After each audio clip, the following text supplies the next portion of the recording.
Loneliness among children with learning disabilities. Few things are harder for parents to witness than a child who tries repeatedly and unsuccessfully to make and keep friends. Research reveals that children with learning disabilities are more prone to loneliness, while children with loneliness are more likely to be lonely. Knowledge deficit.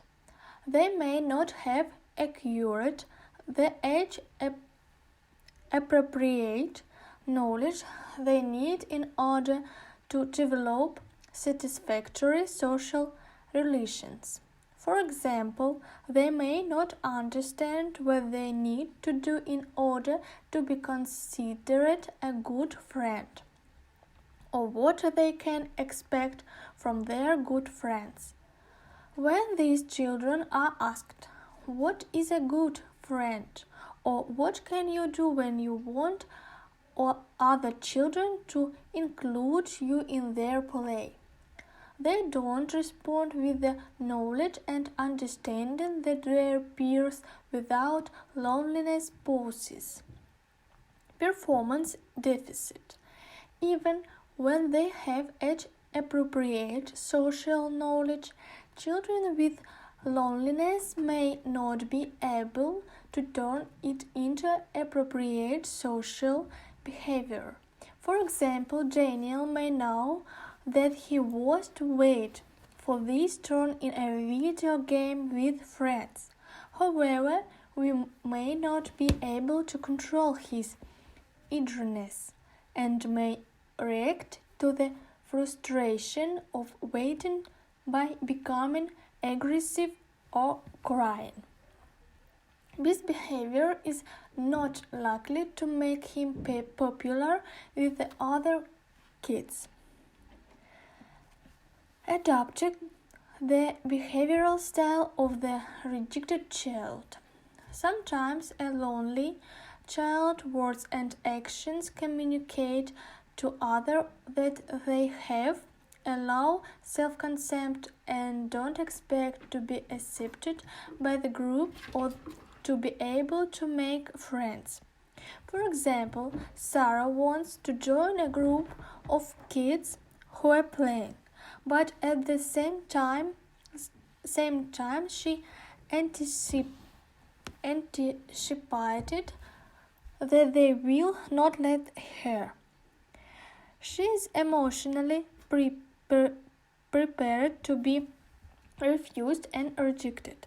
So if she sees them laughing as she approaches them, they may assume that they are laughing at her or at her desire to join them. If she is anxious or doesn't have the patience to wait to find out what's really going, she may immediately say, "If you do want me to play with you, then I'm leaving." In this way, Sarah may create the very situations she fears. The child's experience of loneliness. Research indicated that children experience two interrelated dimensions of loneliness. Social loneliness is reflected in child's difficulty with joining groups of kids and with maintaining satisfying social connections with others. Studies have linked these difficulties to rejection of their child with loneliness by other kids. Often other children do indeed reject kids with the loneliness. Dr. Margalit reports that during research interviews, several children complained that they had not been invited by their classmates to go to parties or to the movies. They would say bitterly, "Every day else was having fun while I stayed home." Emotional loneliness refers to a lack of a good friend and the inability to form close interpersonal bonds. Emotional loneliness results in a different kind of complaint from children. A child experiencing emotional loneliness means I don't have a true friend, someone I can trust and share secrets with. Observing a child's loneliness is indeed frustrating and can be a source of deep distress for parents. Dr. Margaret says, however, parents focused attention on the issue, their feelings of empathy